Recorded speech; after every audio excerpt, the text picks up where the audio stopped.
నమస్తే welcome to meta news. ముందుగా ఈ వీడియోని లైక్ చేయండి, షేర్ చేయండి. మరిన్ని ఇంట్రెస్టింగ్ పొలిటికల్ అప్డేట్స్ కోసం మెటా న్యూస్ని సబ్స్క్రైబ్ చేయండి.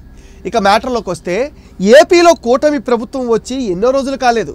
గతంలో 5 ఏళ్ల పాటు తమ ఇష్టారీతిన రాజకీయాలు చేసిన వైసీపీ నేతలకు అధికారం లేకపోతే నిద్ర పట్టడం లేదు. 11 సీట్లతో కుదేలైన వైసీపీలో ఉండేందుకు వైసీపీ నేతలు, మాజీ ఎమ్మెల్యేలు, మంత్రులు ఇష్టపడటం లేదు. తాజాగా ఇప్పటికే పార్టీని వీడిన మాజీ ఎమ్మెల్యేలు కిలారి రోసయ్య, మద్దాలి గిరిధర్రావు, పివి సిద్ధారెడ్డి బాటలోనే మరికొందరు ఉన్నారనే వార్తలు వస్తున్నాయి. విశాఖ కార్పొరేషన్, కుప్పం, పొంగునూరు లాంటి మున్సిపాలిటీల్లో వైసీపీ నేతలు టీడీపీ జనసేనలో చేరడానికి సిద్ధం కావడంతో వైసీపీ కేడర్కి దిక్కుతోచడం లేదు.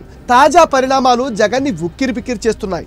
వైసీపీ నేతల రాజీనామాలు, వలసలు పార్టీ సీనియర్లకు అంతు చిక్కటం లేదు. అధికారంలో ఉన్న 5 ఏళ్లు పార్టీ అధ్యక్షుడు, అధిష్టాన పెద్దల దర్శన భాగ్యం కూడా దక్కక కొందరు పార్టీ అధికారంలో ఉన్న క్షేత్రస్థాయిలో తమ పరిధిలో ఎలాంటి అభివృద్ధి చేయలేని నిస్సహాయ స్థితిలో జనాలకు ఏం చెప్పాలో తెలియని అయోమయ పరిస్థితుల్లో కొట్టిమిట్టాడుతున్న స్థానిక సంస్థల ప్రతినిధులు అభివృద్ధి వైపే తమ అడుగులు అంటూ టీడీపీకి చేకూరుతున్నారు. ఉమ్మడి గుంటూరు జిల్లాలో వైసీపీ దాదాపు ఖాళీ అయింది. ఒక్కొక్కరు వైసీపీని వీడుతున్నారు. మాజీ మంత్రులు అజ్ఞాతంలోకి వెళ్లిపోయారు. మాజీ మంత్రి మేకపాటి సుచరిత పార్టీ కార్యక్రమాలకు దూరంగా ఉన్నారు. కాసు మహేష్ రెడ్డి, బాలసాని కిరణ్, మాచర్లలో పిన్నెల్లి రామకృష్ణారెడ్డి అరెస్టు తర్వాత ఆయన కోటకు బీటలు వారాయి. శ్రీకాకుళం నుంచి చిత్తూరు వరకు, అనంతపురం నుంచి నెల్లూరు వరకు వైసీపీ నేతల ఆలోచన ఒకటే: అధికారంలో ఉన్న కూటమి పార్టీలో చేరిపోవాలని, తమ రాజకీయ భవిష్యత్తుని పదిలం చేసుకోవాలని భావిస్తున్నారు. ఎన్నికల సమయంలో టికెట్లు కేటాయింపులో తీవ్ర అవమానాలకు గురైన నాటి అధికార పార్టీ ఎమ్మెల్యేలో కొందరు కీలక నిర్ణయాలు తీసుకుంటున్నారు. జగన్ తీరుపైన మద్దాలి గిరి, కిలారి రోసయ్య ఎన్నికల టైంలోనే అసహనంగా ఉన్నారు. పార్టీ కోసం కష్టపడిన వారికి, త్యాగాలు చేసిన వారికి గుర్తింపు లేదంటూ కీలక నేతలంతా వైసీపీకి బాయ్ బాయ్ చెప్తున్నారు. తాజాగా పిఠాపురంలో మాజీ ఎమ్మెల్యే పెండం దొరబాబు కూడా మొన్నటి ఎన్నికల్లో టికెట్ ఇవ్వలేదు.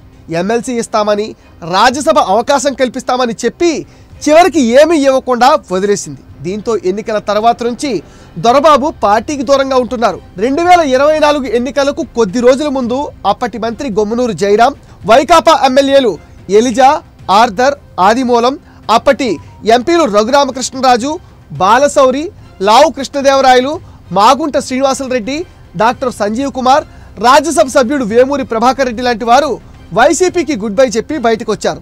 టీడీపీ, జనసేన, బీజేపీలో చేరి వారు మళ్లీ అసెంబ్లీకి, పార్లమెంటుకి ఎన్నికై తమ రాజకీయ భవిష్యత్తుకు డోకా లేకుండా చేసుకున్నారు. స్థానిక సంస్థల ఎన్నికల్లో అడ్డగోలుగా అధికార దుర్వినియోగానికి పాల్పడి ఇతర పార్టీల వారు కనీసం నామినేషన్లు కూడా వేయకుండా దౌర్జన్యకాండను కొనసాగించి ఏకగ్రీవం చేసుకున్న వైసీపీ నేతలు పార్టీని వీడుతున్నారు. విశాఖ నగర పురపాలక సంస్థ, కుప్పం, పొంగునూరు వంటి మున్సిపాలిటీల్లో వైసీపీ జెండా పీకేసే పరిస్థితి ఏర్పడింది. విశాఖలో 12 మంది వైసీపీ కార్పొరేటర్లు పార్టీకి రాజీనామా చేశారు. అందులో 7 టీడీపీ, 5 జనసేనలో చేరిపోవడంతో మిగిలిన కార్పొరేటర్లు దిక్కుతోచని స్థితిలో కొట్టిమిట్టాడుతున్నారు. మాజీ మంత్రి పెద్దిరెడ్డి ఇలాకా పొంగునూరు మున్సిపాలిటీలో చైర్మన్ అలీభాషా, మరో 12 మంది కౌన్సిలర్లు టీడీపీలో చేరేందుకు సిద్ధమయ్యారు. వైనాట్ కుప్పం అంటూ చంద్రబాబునే ఓడిస్తామని ప్రగల్భాలు పలికిన నేతలకు అక్కడి వైసీపీ నేతలు టీడీపీలో జాయిన్ కావడం డైజెస్ట్ కావడం లేదంటున్నారు రాజకీయ విశ్లేషకులు.